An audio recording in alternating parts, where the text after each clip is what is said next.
It's hard for me to tell you in words how captivating this novel is. From the get-go, the story transported me into the world of 19th century Russia, with horses and carriages, balls, pre-industrialized farms, and the high life of Moscow and Petersburg. Needless to say, it was difficult to put the book down, and upon finishing the novel, I felt compelled to write about it. So here we are with another JoTube book review / video essay. Now, before I get into the meat and potatoes of things, I want to give you background information about the novel. The translated version of Tolstoy's Anna Karenina I read was about 819 pages long. Every single one of those pages is important to either the plot of the novel or the themes surrounding the story and its characters. Naturally, I had to go back multiple times to better understand what I just finished reading. The scope of today's essay will focus on how the main characters of Anna Karenina look for happiness and purpose in their life through various means. Some use romance as a foundation for their happiness, while others look to meaningful relationships, religion, science, materialism, or a mix between several of those. I will delve deep into all of these subjects, examining how the characters expose the virtues and flaws in their respective means of pursuing true happiness. I will also discuss how each character represents part of the author and those close to him, as well as how he too struggled to find purpose in his life. There are 8 parts to the version I read. I'm dividing this essay into 5 parts, one for each character whom I discuss. The examined characters will include Anna Karenina, Konstantin Levin, Alexei Karenin, Sergei Ivanovich, and Oblonsky. Now, I understand that I'm leaving out some important characters like Vronsky, who is Anna's liaison, Katya, Levin's wife, and a few others who are pretty well connected to the primary characters of the story. But for the topic at hand, these 5 characters acutely represent different paths to happiness and are an appropriate bunch to examine. Before I continue, this is your spoiler warning, so if you want to read the novel, which I highly encourage you to, be aware that I will discuss important plot events in the story. And here's a trigger warning as the novel discusses very heavy topics such as infidelity and suicide. This is going to be a fairly long video, at least longer than those that I usually make, and I do hope you watch as much as you would like. So please enjoy Anna Karenina and the Pursuit of Happiness. It's going to be difficult for me to connect Anna's superficial perfection across almost 150 years of cultural and regional differences, so I'll do my best to explain certain aspects of 19th century Russian customs when I find it relevant to the purposes of this essay. But I implore you to do more in-depth research into the topic, especially if you plan to read the novel. I'm not qualified to discuss Russian culture in detail, I know that for sure, and all I really know is from the book and the basic research that I did for this essay. However, for the sake of simplicity, I will briefly mention some notable things that I want to talk about as I discuss the characters. Without further ado, this is the tragedy of Anna Karenina. Anna is the ideal woman of the 1870s Russia. She's incredibly intelligent and can hold a conversation with anyone about pretty much anything. There are moments in the book in which she amazes the characters she talks to with her knowledge. Dedication to learning and reading are admirable qualities for a woman to possess, qualities which fit Anna perfectly. Also important is the fact that she is exceptionally beautiful. Tolstoy highlights her thick lashes and slender figure, her shoulders and masses of hair, and half-shut eyes. Tolstoy notably does not give as much attention to physical features in his characters so much as his personality traits and internal characteristics or beliefs. So while beauty is relevant to the lives of young women and men of this period, the main focus of this story goes to the characters' relationships with one another and their personal attributes. This is why there's not much direct detail of Anna's looks, nor is there really a need to know everything about her appearance. This deliberate choice of withholding information gives the reader the opportunity to paint a mental picture of what Anna looks like to them. The characteristics Tolstoy gives us serve as an outline of her character. Anna's personality, on the other hand, is a labyrinth of traits. There are so many different paths to dive into regarding how she acts around those close to her, by herself, or in society. And like the other characters, she has dozens of interests to occupy her. For today's discussion, though, I want to focus on her deepest desires, and equally as important, how her mental struggles affect her relationships with others. Anna is from Petersburg. She comes from high society, has friends in high places, and lives a very lavish and superficially comfortable life. For the entirety of the book, she is married to Alexei Alexandrovich, a character I will discuss later in the video. However, she is not happy in this marriage and seeks the thrill of falling in love with someone else. This is where her liaison, Vronsky, comes into play. He serves as Anna's escape from her monotonous life. She instantly falls for Vronsky when they meet at a train station in Moscow. Vronsky is extremely handsome and cordial. Tolstoy makes note of his mouth full of white teeth, which I find pretty funny, but it seems like a rarity to have it in his time. Vronsky is well organized, intelligent, and keeps his wits about him much of the time. But he's still very sociable and well liked among both the upper class of Russia and leadership in the military, as he maintains a well-respected post there. One thing to note about Vronsky is that his passions tend to be short-lived. For example, he finds interest in Katya Levin, a different character. At this point, she was Katya Sherbatsky, but eventually finds the spark for her fading away rather quickly. The situation deeply affects Katya, whom I'll call Kitty for the sake of simplicity, and I'll get a lot more into her character during Levin's story. Vronsky also took up painting at one point in the story, learning everything he could about technique and style in order to master the art. But in that too, he eventually lost interest. So as I mentioned before, Anna instantly drew toward Vronsky's reserved, yet kind and polite nature. She wanted to know all about him and could not stop thinking about him. Vronsky felt the same. The times they found themselves away from one another were when they felt the most passion for their love.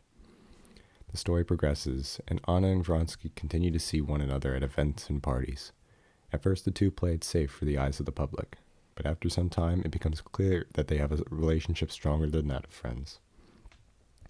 The Anna Vronsky situation has become the talk of Petersburg and Moscow. Mostly everyone, on the low, understands what is going on between the two. Ironically, the only person who cannot seem to see this is Alexei Alexandrovich, Anna's husband. So let's take a break here and look into Anna's psyche. She is unhappy with her situation at home, and apart from her relationship with her son, wants to throw it all away. She cements this as true during her visit with the Oblonsky household in Moscow. She meets new friends, attends a ball, and thoroughly enjoys her stay. And when she returns home, she sees everything through a broken lens. All that seemed normal to her is now disgusting. She no longer loves her husband, no matter how hard she tries to force some kind of bond. In all, she goes about her life simply doing the motions.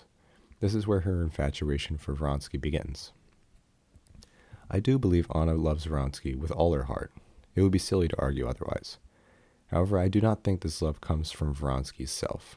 Rather, part of this craze Anna felt for the man stems partially from what Vronsky represents, a change.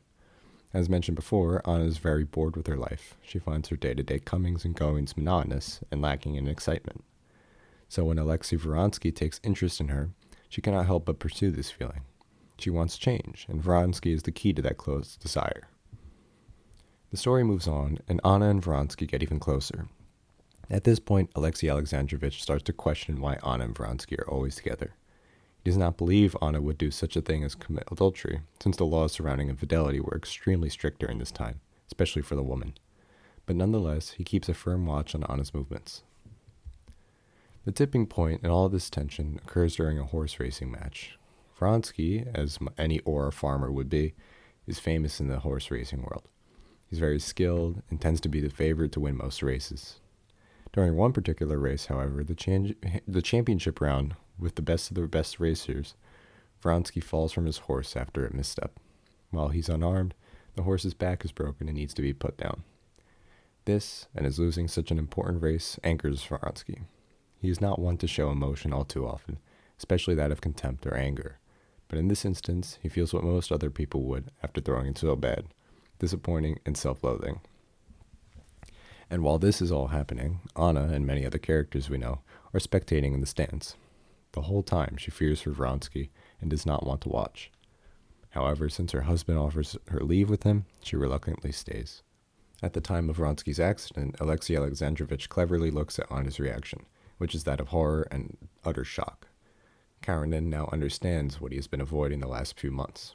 Anna cares deeply for Vronsky. As Anna and her husband leave in their carriage, Karenina finally confronts her about the situation. He expects Anna to repent or lie in order to preserve her image and the family's dignity. However, Anna admits to her husband that she is no longer in love with him, and her whole life and being at this point is dedicated to Vronsky and his love for her. Karenina was not expecting this response, and the news shook him. He found it difficult to talk with Anna for a few days, frequently working late and dining away from home.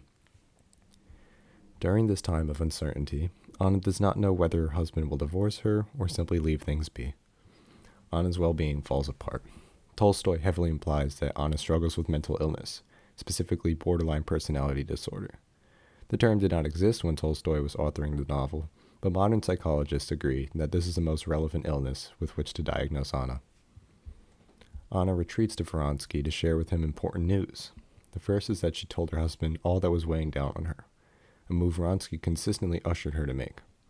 The second, however, shocked Vronsky, and Jotube reading this, Anna is pregnant with her and Vronsky's child. Now this complicates things. If Karenina wants a divorce, would he keep the child yet to be born? Would Anna not be able to see her son again? These questions bear down on Anna's mind as she becomes increasingly stressed. Throughout all this, though, her faith in Vronsky's love for her keeps her sanity in place and her thoughts at bay. Another climactic moment occurs when Anna is due to give birth. Her husband is away during this time, and Vronsky is staying with Anna at her house. The birth unfortunately comes with complications, and we quickly find Anna on the verge of death. Because of this, she sends for her husband to visit as a final effort to make amends between herself and Karenina, as well as Vronsky and Karenina. Alexei Alexandrovich makes it to the home, and in a very emotional moment, reconciles with Anna and shows generosity to Vronsky, the man who took his wife from him. Vronsky leaves in utter despair. In a fit of anger toward himself, as well as shame and guilt for having ruined Anna's family, Vronsky shoots himself. But the wound is not fatal, and Vronsky sends for help. This moment, however, clarifies to the reader Vronsky's inner shame and second thoughts about his relationship with Anna.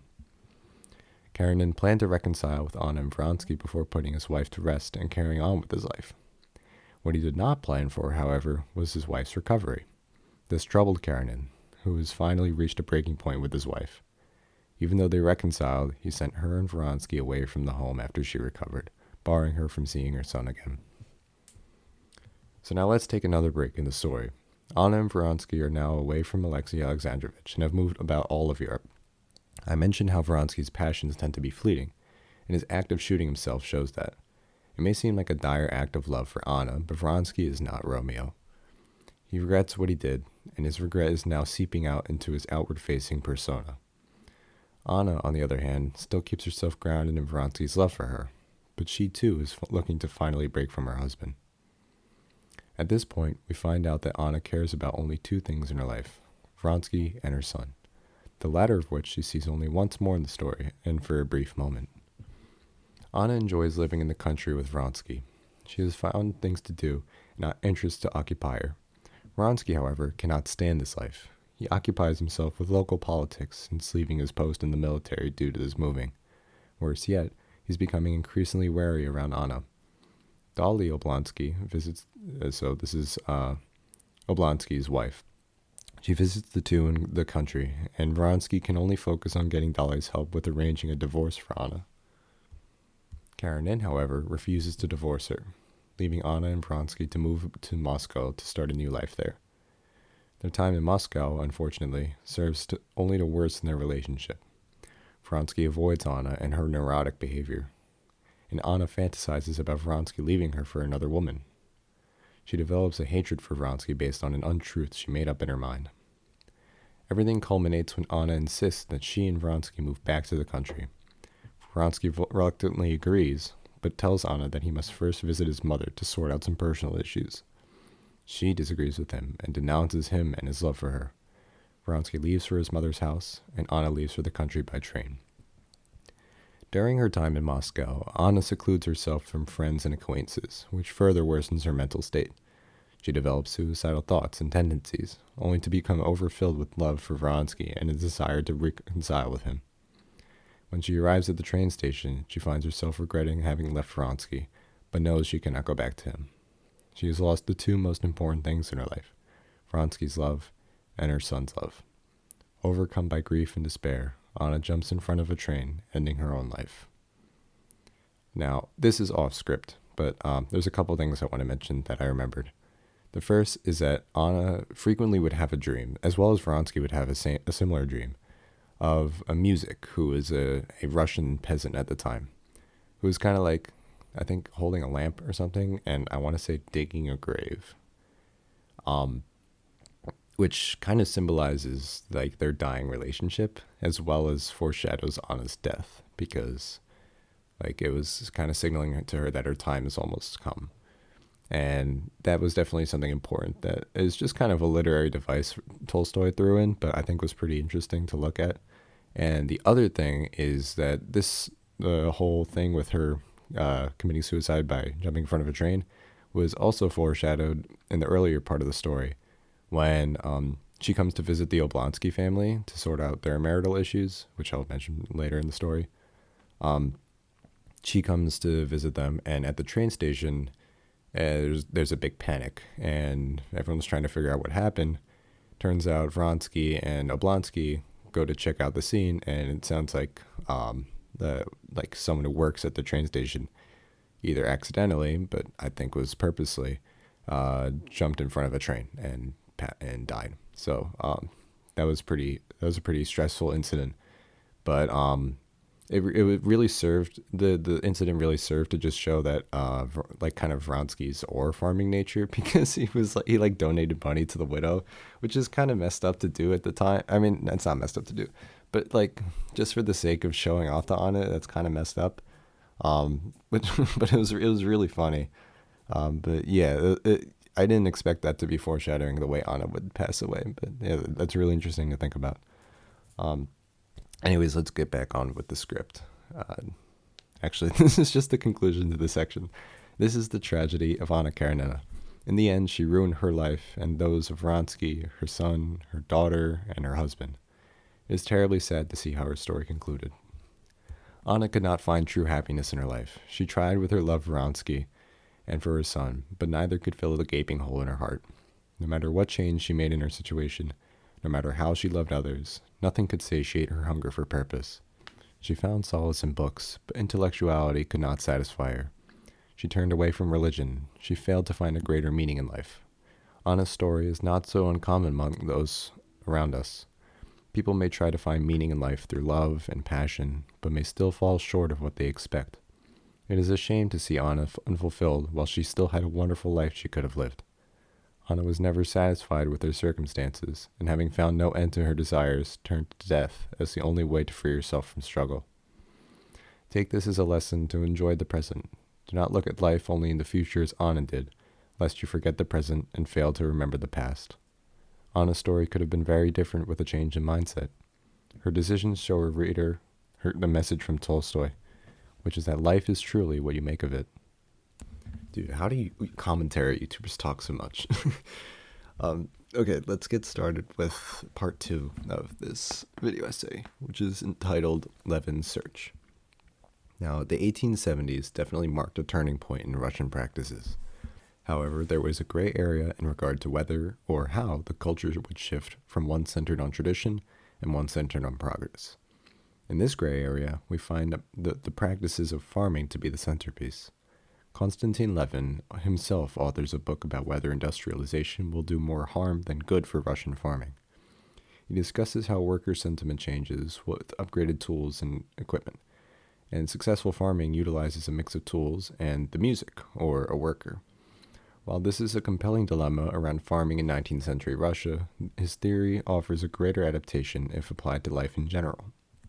Levin finds that there is more to life than progress and monotony, and that how a person responds to their environment can give them their life a purpose, good or bad.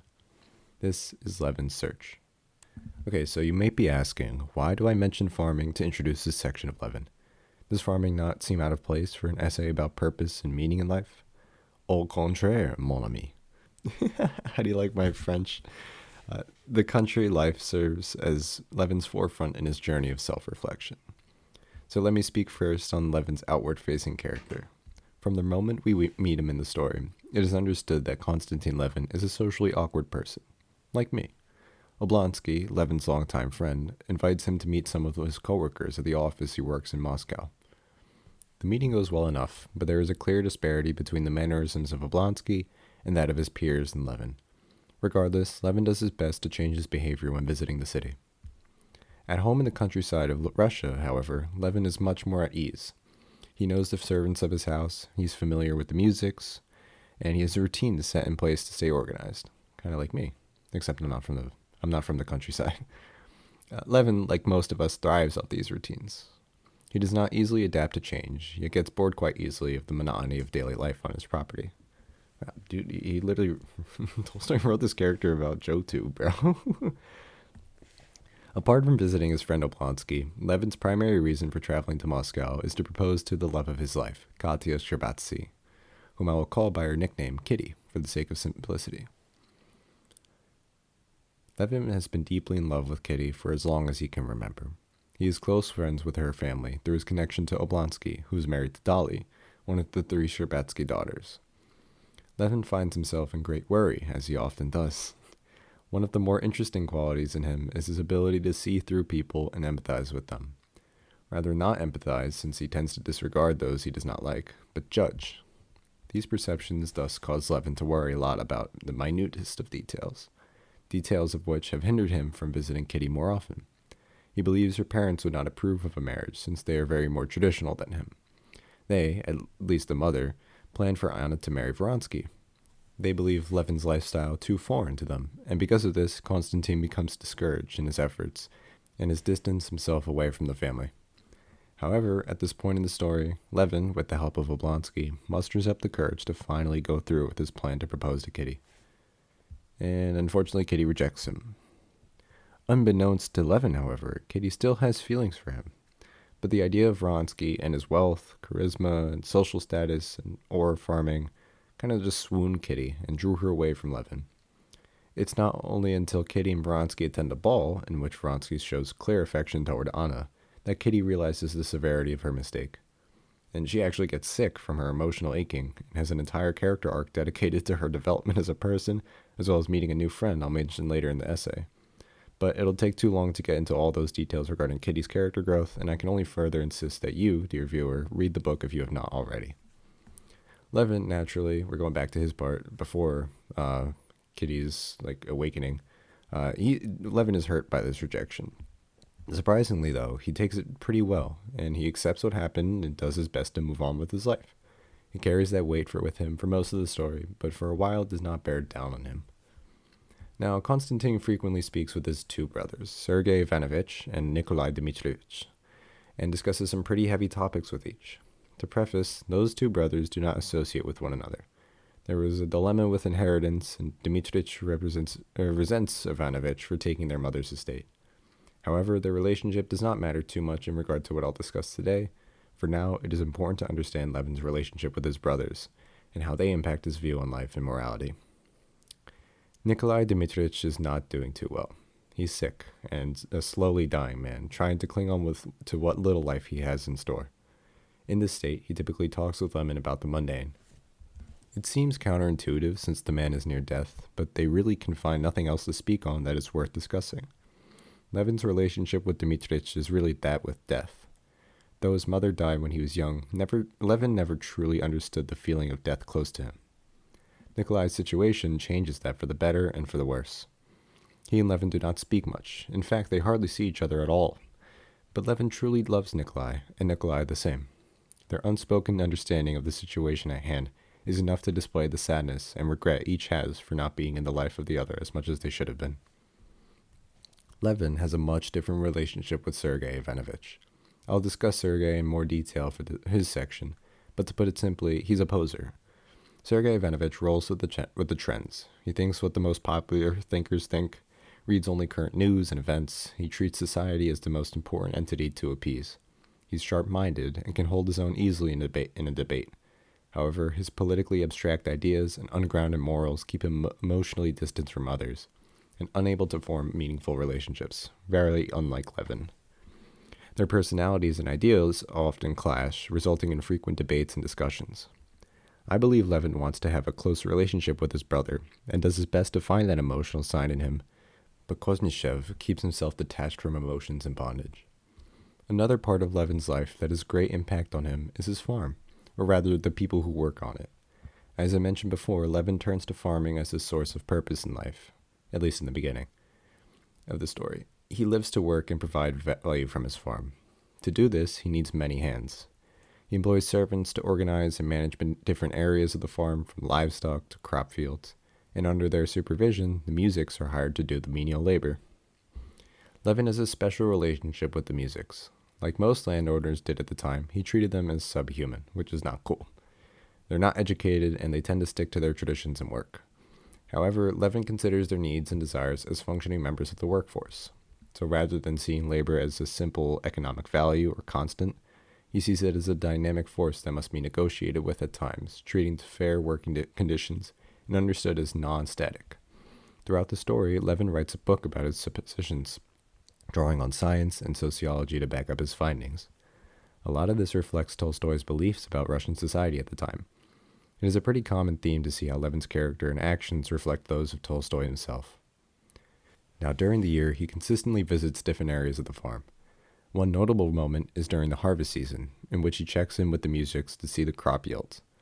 As he speaks with the harvesters, he learns the different techniques for swinging a scythe to accurately cut the long blades of wheat. He practices with the musics for hours on end, eating, sleeping, and working with them for a few days to understand what their life is like. These are some of the best days of his life, and he thoroughly enjoys doing the hard work and feels fulfilled by it. This moment in the story showcases one of the ways Levin approaches meaning and fulfillment in his life: working. He finds using his hands to be an active and suitable way to find happiness in his life. However, this joy did not last very long. In fact, it subsided when he caught a glimpse of someone who thought he would never see again: Kitty. Katya Sherbatsky was traveling to the country to visit some people she knew out there, and Levin saw her riding a carriage across the road, and memories he thought were long gone flashed through his mind. At this moment, he forgot all about the work he did with the musics, and even became repulsed by it. His thoughts now only on Kitty, Levin sets forth on a quest to express his love to her once again. To sum up a lot of plot details, Levin eventually reunites with Kitty, and at once rekindles their love. This time, however, Kitty responds alike, and the two become engaged. The wedding is one of the happiest moments in his life, and the whole love ordeal for that matter as well. Since getting married to Kitty, two important events occur in Levin's life that strike him to his core and shake his foundational beliefs. The first is the death of his brother, Nikolai. As we know, Nikolai has been sick for months, and his condition has only been deteriorating. Unfortunately, he becomes so sick to show any sign of recovery, and Levin and Kitty are called to his hotel to say their goodbyes. It actually takes quite a few days for Nikolai to pass away, and all throughout the week he is in deep pain and anguish. To cement his farewells, a pastor visits Nikolai to get him right with God. Dmitrich feels a sense of peace as he passes away, likely due to his religious revival of sorts. Now this has quite an effect on Levin. For one, his brother, whom he dearly loved, passed away, and in addition, his agnostic beliefs were shaken. Levin had never truly believed in God, though he was raised a Christian. He founded his morality on science and philosophy, not really taking religion into consideration. This changed during his brother's death, in which we start to see both Levin's curiosity and faith grow. The other moment in his life that further strengthens his faith is when Kitty gives birth to their son. This week also puts great strain on Levin emotionally, so to ease his worries, he turns to his faith. As the months pass on, Levin and Kitty have moved back to the country by now. Levin still feels a sense of emptiness in his life. He tried to remedy it with hard work, then by faith, but he cannot seem to figure out his true purpose. However, one random day, he meets with one of the musics who says something very profound to him. The music tells Levin of two landowners: a wealthy landowner who is commercially successful but treats his workers poorly and is disliked by many in town, and another owner who is not as wealthy but is loved by all of his workers and townsmen. This simple observation changes Levin in a way he never felt before. Levin rushes away to reflect on his thoughts. His brother Sergei Ivanovich and other acquaintances of theirs come to visit the house. After spending the whole day with friends and family, Levin makes one final reflection while staring up at the stars of that evening. Finally able to put it into words, Levin declares that life is what you make of it. There is no one right way or wrong way to live or find morality, but maintaining relationships with those close to you and believing that one's life has a purpose and is inherently the true reason for living a fulfilling life. This realization actually comes at the last chapter and roughly the last few pages of the book, which is a really wholesome way to finish it. So I thought that was really cool. This is a really short section, but Alexei Karenina's story is kind of important. So I've discussed his like character a little bit during a section about Anna, but I intentionally left out how he becomes a Christian zealot. Karenin, in an effort to get his life back together after he and Anna split, befriends Countess Lydia Ivanovna, who actually is a character, like a really minor side character mentioned in War and Peace, though she's much younger in that book. But I thought that was really cool. Back to the story, however, this lady is really extremely religious, and this kind of rubs off on Alexei. So Karenin chooses not to divorce Anna because of a blind holy man who told him not to. It was a really weird few chapters where he goes into like the attic or something, or some room with this blind guy and Lydia, and they do some kind of ritual, and then the dude just prophesizes. He's like, "You're not gonna divorce your wife," or whatever. And it's literally how he gets like all of his advice. It's just from this blind dude, which I don't know. It's kind of weird to me, but whatever floats your boat, I guess. So we don't really see much of Karenin during the novel itself, at least after he forgives Anna for her adultery. But his change in character is quite interesting. It is further interesting how the Countess so easily influences him during a crisis. It goes to show that one is the sum of one's friends. Alexei Alexandrovich is no exception, no matter how firm in his beliefs he is at first. I low-key cooked with this section. This one is titled Sergei Ivanovich, the Performative Male. Okay, I actually wrote about it. The title of this section may sound a little goofy, but I have good reason to describe Sergei in this manner. I briefly mentioned in Levin's section about his brother Sergei and how he's a man of the world. He follows the trends of thinking, dressing, and acting. Sergei Ivanovich is an amalgamation of late 1800s Russian society. He's not a unique person. All of his ideals are rooted in modern thinking. His mannerisms are learned from prominent societal figures. He never sticks firm to a sense of morality, and often changes his beliefs as the majority consensus changes. This definitely sounds harsh, but I think Tolstoy created Sergei's character to represent what a lot of people were like during this time. And we are no stranger to a person like that today. This is why I describe Sergei as the performative man. He has no unique thoughts of his own. His music taste, sense of fashion, even the foods he eats and the drinks he drinks. Matcha. Actually, I can't dish on matcha because I really like it, and I was on that before the performative male thing, so I'm gonna stick with that. Yeah, matcha's really good. Whatever though. All of the stuff that he eats, food, drink, and whatnot, it all comes from what society deems culturally sensible. And ironically, strict adherence to these societal norms creates a boring, lackluster character. I found it really interesting to see how little has changed among people like Sergei between now and over 100 years ago. Sergei Ivanovich's role in the story is to show a character who has no foundation. While he remains successful in the eyes of society, people like Levin understand that there is no way to find anything deeper than the surface level. So while he may find material worth and good faith among his friends, someone like Sergei can never be truly happy unless they have a change in mind and spirit. And this is also off script, but I mentioned before how there was a different character, a friend of Kitty, who I was going to mention later in the story. And I forgot to write about it, but she's really important to mention now, especially after I just finished with how he can't really have a true meaningful relationship. So Kitty's friend is Varenka. She met her at some bath healing thing out in Germany. She worked there or something like that. But regardless, they're both friends. And during the story, when Sergei Ivanovich visits the Levin household, as well as Varenka and a different character with Oblonsky, the two kind of hit it off, Sergei and Varenka. They're both chatting up, and at a certain point in the story, Varenka expects Sergei to propose to her, because they see each other a lot, and they both clearly show signs of affection, and she's like, I want to get married, and I hope this dude asks me out.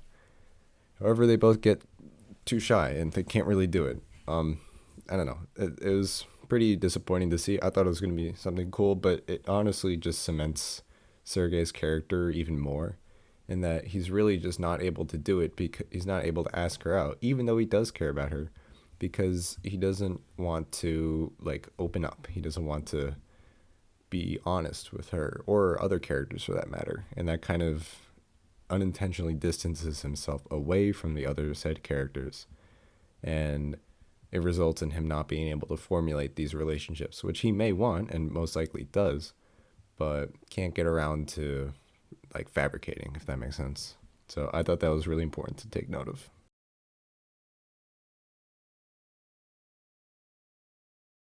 Okay, so I saved the best part for last. This section, or this is not the best part. The best part was definitely Anna's story in terms of my writing and stuff, but my favorite part. So this section is titled "The Wrong Answer to the Right Question." I will admit that this is my favorite part to talk about, since Stiva Oblonsky is my favorite character in the novel. What makes him my favorite character is simply how vibrant his personality is. He manages to navigate conversations with anyone of any personality type. And not only that, but he manages to maintain relatively strong relationships with those close to him. However, Oblonsky is not without flaws, of course. We understand that in the very beginning of the story, which shows the Oblonsky household in disarray. We learn that Oblonsky, Stiva, is adulterous, a theme which remains relevant throughout his character arc, or his lack thereof for that matter. He cheated on his wife, Daria, sister of Kitty. Daria is also called Dolly. And he cheated on her with the governess of the house. This situation, in fact, kicks off the story surrounding Anna. Dolly finds it impossible to forgive her husband. She wishes she could, but finds that she cannot love him after what he did to her and her family's honor. Unfortunately, a breaking of marriage is extremely complicated due to the complexity of marital laws in the time of Russia, as I mentioned before. Stiva, in a last-ditch effort, calls for his sister Anna Karenina to help with things to kind of like settle out stuff with his wife. Thankfully, not only is Anna Stiva's sister, but Anna is close friends with the Sherbatsky family. Anna, ironically, is disappointed in Oblonsky for his adulterous behavior. She discusses with him what should be done, and the two conclude that a rekindling of ties is necessary to keep the family together. Ergo, Anna meets with Dolly, who is now on speaking terms with her husband. Anna works her empathetic magic and successfully reunites the couple. As a quick side note, I find it really funny that Anna was able to save her brother's marriage, but not her own. She clearly found and cleaned the speck out of her brother's eye while failing to see the plank in her own. Now, to be clear, the relationship between Stiva and Dolly is never truly healed, or rather never fully healed. They go back to a superficial, healthy family, but the two never truly love one another the same way again. And I feel bad for Dolly. As I'll explain while discussing Oblonsky's character, she's left out a lot. He goes away for long periods of time for work and frequently leaves the family facing money troubles. Dolly also has several children of whom care needs to be given. It's a lot for a woman with minimal help to take care of the home, even more so for her mother during this time period. It should be understandable why Dolly complains of her beauty fading and her life in society being whisked away from her, even going as far as wishing she never had children in the first place. But it is also admirable of her to always return to her roots and care deeply for her family. It should be clear at this point that Oblonsky is not a good husband, and his frequent travels only worsen his respectability as a father. However, he finds himself extremely well liked by acquaintances. His character can be observed somewhat as the opposite of Levin's. Where Levin is reserved, thoughtful, and slow-paced, Oblonsky is outgoing, rash, and always on the move. It is even more ironic that the two have been best friends since childhood. Stiva is the ideal aristocrat. While he most definitely does not have the funds to live a life so lavish as an aristocrat, he plays the part extremely well. He is regarded as the best host for parties. During dinners, he successfully pairs the right guests together in conversation, oftentimes igniting the conversations himself. He frequently goes to the club, which is kind of like a hangout place, casino place, whatever, back in this time, and he goes to gamble with people that he knows. He always knows the right thing to say at any moment. I believe Stiva makes his social standing the basis of his life. He prioritizes his status over all else, even his family. This has made him a very popular person in Moscow and Petersburg, but left ultimately unfulfilled. He tries to mend this with more influence and money from a post he gains in the military, but cannot seem to dig himself out of the pit of despair he finds himself in. Ooh, that's a banger line. On the surface, Oblonsky seems a happy man with all things figured out. But in reality, he has no respect from his family, and his attempts to find purpose from artificial, frankly worthless ventures in the form of titles and social and societal recognition. I wish Oblonsky could take a lesson from his friend Levin, but his pride closes the doors of meaningful, lawful conversation. Oblonsky is left as I described at the end of the story, with his character last mentioned being overwhelmingly sad at Anna's passing. For a reader who skims the novel or does not pay attention to the details surrounding his character, Oblonsky is as he wishes to be seen. Tolstoy, however, makes sure we see his flaws and failures, even if the character himself does not want them to seen. Guys, we did it. We made it through all the important characters of Anna Karenina and learned a little more about their complexities. I suppose the lesson from all of this is to take care of what you find life's purpose to be, and be open to new ways of thinking or a correction from others. I really enjoyed writing and researching for this project. I lost motivation partway through for reasons that I might talk about in a video regarding like the beginning of the school year. But I picked it up again. I'd finished the script at the end of the summer, so around late August I'd finished the writing the script. And then I took a long break, and now it's October 21st, the day I'm recording this. I haven't really done much of anything for YouTube stuff because I've been really busy with school lately, but I wanted to just at least get this recording done, and hopefully editing will take who knows how long. I don't even have a deadline anymore at this point. I'm just gonna edit whenever I feel like it. So this video might come out in a week, it might come out in a month, who knows, but I do want to put it out there at some point. Where was I? So yeah, I picked up this thing back again. I hope you all enjoyed listening to it as much as I enjoyed writing and making it. The writing was a lot of fun. I still have much more I wish I could write about the novel. This is by far my favorite novel of all time. But I don't even know where to start. And if I get started writing, I'll just make like 5 video essays, and I don't want to do that. So I'm going to take a break from writing about Tolstoy for a bit. I'm actually reading War and Peace right now. It's really good. I'm like halfway through, but I think I mentioned that before. But yeah, really, really good book. So I might do something on that after I'm done with that, but that won't be for another few months at least. And I wrote here, I have not forgotten about abundance. Yeah, I briefly mentioned that before in some JoTube update video that like 2 people viewed. I'll see. Yeah, I'll probably do something about that. I still have the book. Yeah, I'll probably write something about it. Something quick, like 10 to 15 minutes worth of content. It won't be too crazy. It'll be like my normal, typical JoTube, like, short essay videos where I have like 10 to 15 minutes of content with like some cool visuals or whatever and Minecraft gameplay in the background and a really awesome thumbnail that I spent like 20 minutes making. And I just talk about like something cool that's like relevant. So yeah, I'll definitely talk about abundance at some point. That will definitely be like my next project to work on. So it shouldn't take too long. Yeah, so to conclude, please read the book if you have not done so yet. The story really doesn't have any filler because there's so many different characters and so much plot to kind of go over, so there's really nothing like stagnant about it. And it's constantly engaging and is simply a great narrative about realistic characters. And I usually like to say, at least when reading this, I would always say, oh, they're just like us, but without phones. But regardless of whether you read it or not, thank you for taking the time to reach the end of the video. I'm back at school, yeah, obviously, so I'm excited to get right into the swing of all things JoTube related. No, I haven't touched JoTube in months, so yeah, but I would hopefully like to get back into JoTube stuff. Regardless, I'll see you guys in the next upload or post, and until then, please take care and have a great day.